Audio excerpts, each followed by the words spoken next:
हाँ अभिषेक जी, इस कॉपी में थोड़ा सा परफॉर्मेंस डाउन रहा है, बहुत ज़्यादा नहीं, थोड़ा सा ही। तो देख लेते हैं कहाँ पर क्या क्या मिस्टेक्स करी है आपने। तो 3 मार्कर में मतलब थोड़ा सा मेहनत की और ज़रूरत है इस पेपर में देखा जाए तो। इसकी श्रीगुप्त था, तो इसमें आपने लिखा है वो सक्सीडेड बाय चंद्रगुप्त। तो चंद्रगुप्त ने सक्सीडेड नहीं किया था इनको, इनके बीच में एक रूलर और आया था घटोत्कच, है ना। और ब्राह्मण रिलीजन, तो ये ब्राह्मण रिलीजन नहीं, ब्राह्मण डायनेस्टी के बारे में पूछा गया था यहाँ पर, जिसमें अपन को लिखना था ये पुष्यमित्र शुंग, मतलब Shunga dynasty, Kanva dynasty, Satavahana dynasty, ये जो आई थी ब्राह्मण डायनेस्टीज, वो लिखना था। फिर ये पुष्यमित्र शुंग पूछा, तो यहाँ पर आपने सेकंड लाइन लिखी कि ब्राह्मण डायनेस्टी ऑफ इंडिया। यहाँ पर शुंग डायनेस्टी पूछा होता तो हम लिखते कि ब्राह्मण डायनेस्टी ऑफ इंडिया, बट यहाँ पर पुष्यमित्र शुंग के बारे में पूछा है तो हमें उनके बारे में बताना है ना कि डायनेस्टी के बारे में बताना है। हाँ, आप ये लिख सकते थे यहाँ पर कि ही वॉज एन आर्डेंट ब्राह्मण, ऐसा लिख सकते थे। फिर महाजन पर ठीक है, या कोट दीजिए था तो आप मैप में बना के इसको शो कर सकते थे। ये पाकिस्तान की एक हरप्पन साइट है। फिर भी थोड़ा 2 नंबर ज़्यादा ही दे दिए मैंने, इसमें आपको 1.5 ही मिलने थे, ठीक है। बाकी सल्तनत पीरियड, गुलाम डायनेस्टी, ठीक है। भील रिवोल्ट जो है वो वेस्टर्न घाट में हुआ था। लीडर तो आपने सही लिखे सेवाराम, पर ये वेस्टर्न घाट का पूरा है रिवोल्ट, ये तो गलती हो गया। मगध ने किस प्रकार दिशा प्रदान करी भारतीय राजनीति को, तो उन्होंने एक पहली बार ऐसा कॉन्सेप्ट दिया कि एक एडमिनिस्ट्रेटर होना चाहिए। हालांकि उस समय में मोनार्कियल होता था, अभी हमारे जो पॉलिटिक्स है इसमें डेमोक्रेसी है, लेकिन एक एडमिनिस्ट्रेटर तो है, तो वो कॉन्सेप्ट दिया। फिर उन मिनिस्ट्री ऑफ काउंसिल का उन्होंने कॉन्सेप्ट दिया, मिलिट्री का कॉन्सेप्ट दिया, ये चीज़ें लिखनी थी यहाँ पर, ठीक है।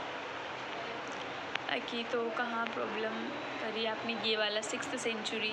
तो 6th सेंचुरी में मतलब इतना अच्छा नहीं लिख पाए आप, जैसे कि इसमें सारे डायमेंशंस कवर करने थे, जैसे पॉलिटिकल डायमेंशन, फिर जोग्राफिकल डायमेंशन, फिर वहाँ पर जो उनका ट्रेड या स्ट्रेटेजिकल लोकेशन जो थी वो, और ये सारी चीज़ें कवर करनी थी, कल्चर, सभी पॉइंट्स।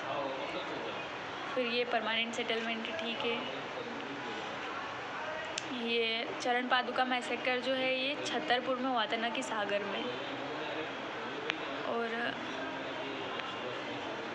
और ये कैटल रियरिंग लिखा आपने हरप्पन इकोनॉमी में, तो इसकी बजाय आप डोमेस्टिकेशन डालते, उसमें 2-3 एनिमल्स के नाम लिख देते, जैसे कि डॉग, क्योंकि डॉग के तो एविडेंस भी मिले हैं रोपड़ में, तो हम वहाँ पर ये भी बता सकते थे।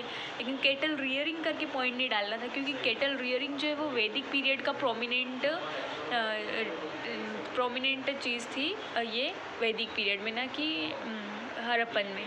तो ऐसे सिचुएशन में आप यहाँ डोमेस्टिकेशन लिखे, डोमेस्टिकेशन के अंदर आप लिख दें डॉग, कैटल्स एट्सेट्रा। और यहाँ पर लिखा आपने, देखो कॉन्फ्लिक्ट है इन दोनों पॉइंट में। 10th पॉइंट लिखा आपने कि municipal type of body was formed for collection of various types of taxes, मतलब कि टैक्सेस का कलेक्शन होता था।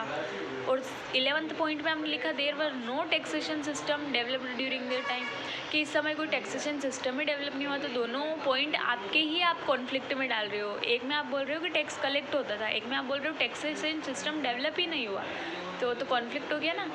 तो ऐसा नहीं करना है, दोनों में से कुछ एक ही लाइन लिखें। ये गुप्ता के जो ओरिजिन के जो पॉइंट्स लिखे ना आपने, ये सही नहीं लिखे हैं। ओरिजिन क्यों हुआ, मतलब उनका तो बताते कि ओरिजिन हुआ तो पावरफुल उनकी इकोनॉमिकल कंडीशन थी, और फिर उनके पास पावरफुल वेपन्स थे, जिससे क्या है कि उन्होंने फ़ाइट करी कुषाण वगैरह इन एम्पायर से, और वो वॉन हुए, उनके पास पावरफुल रूलर्स थे, है ना। तो ये पॉइंट लिखना था कि इन चीज़ों की वजह से उनका राइज हुआ, रीज़न। डिक्लाइन तो सही लिखा, फिर भी यहाँ पर 6 नंबर ज़्यादा ही दे दिए हैं, ठीक है। बाकी बस ये थोड़ी बहुत मिस्टेक्स आपने करी हैं, थोड़ा सा इनका ध्यान रखें।